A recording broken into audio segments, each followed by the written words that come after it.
Hi everyone. Carrot and beetroot juice prepare చేసుకుందాం. Juice prepare చేయడం అందరికీ వచ్చు. నేనైతే కొన్ని ఇంగ్రీడియెంట్స్ ఏసి కొంచెం టేస్టీగా ప్రిపేర్ చేసుకుంటాననమాట. క్యారెట్ అండ్ బీట్రూట్‌ని చిన్న చిన్న పీసెస్ కింద కట్ చేసుకొని, అందులో అల్లము అండ్ పుదీనా గూడా యాడ్ చేసుకుంటా. ఈ 2 ఫ్లేవర్స్ వల్ల టేస్ట్ అయితే చాలా బావుంటుందనమాట. Beetroot and carrot juice.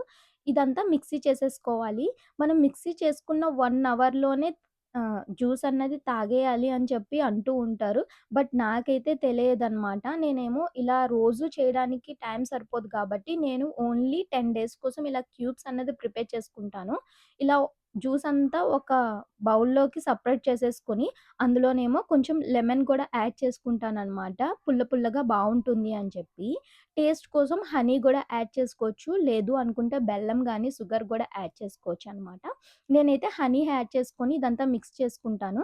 Ice cubes కానీ, లేదంటే ఇలాంటి సిలికాన్ క్యూబ్స్ గానీ ఉంటే ఇందులో స్టోర్ చేసుకుంటాను.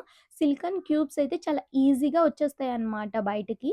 మాక్సిమం 1 వీక్ టు 10 డేస్ వరకే స్టోర్ చేసుకుంటాననమాట.